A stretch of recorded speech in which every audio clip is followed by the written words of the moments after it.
Hello, I'm Mitchell McKinney, Dean of the University of Akron's Buchtel College of Arts and Sciences.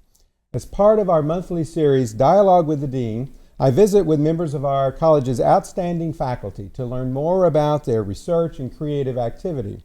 Today, I'm talking with Dr. Lara Roketenetz, Director of the University of Akron's Field Station at Bath Nature Preserve and a senior lecturer in the Department of Biology.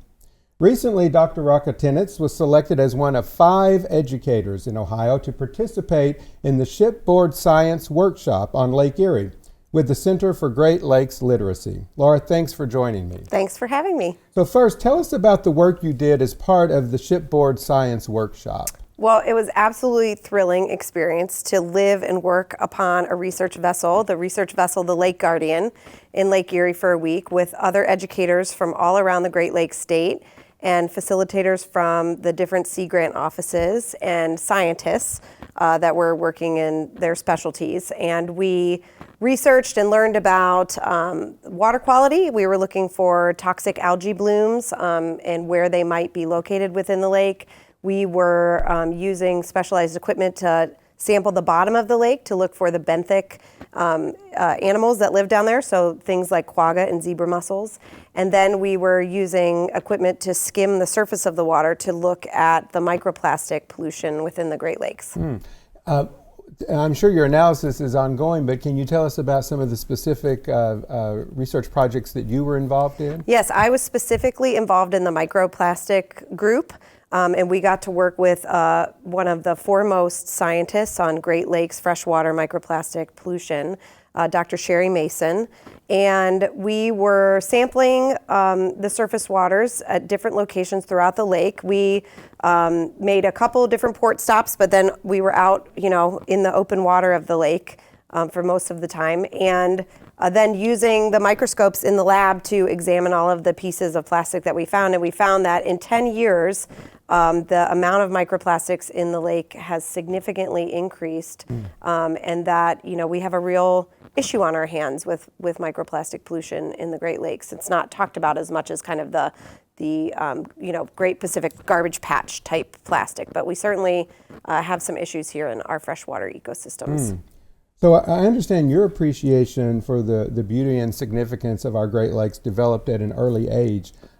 Can you comment on the importance of our stewardship of the Great Lakes? Absolutely. So this is by surface area, the largest freshwater ecosystem in the world. And we rely on the Great Lakes for our drinking water, irrigation, recreation. I just think about all the people who are birding or paddleboarding or surfing even on Lake Erie. We're bringing a lot of money into the state of Ohio, into our economy through the Great Lakes. And so protecting these natural resources does more for good than just for our pocketbook, but it's good for people's mental health and physical well-being too. We think about the Cuyahoga River, and it got so much notoriety for catching on fire, but it spurred the Clean Water Act, and that's been a really important way for us to keep our freshwater resources safe and drinkable and habitable for all the fish and plants that rely on it. So finally, how will you incorporate the research that you've conducted on Lake Erie as part of your work as at the UA Field Station and its director, educating the future generation of environmental advocates? Yes, this is definitely my passion project. I absolutely love working with our youth. And for me, I am continuously in awe of the nature in northeastern Ohio. We are so lucky to live in such a place rich with natural resources. But I will say that it was awe-inspiring to be in the middle of that lake and not be able to see either Canada or the United States.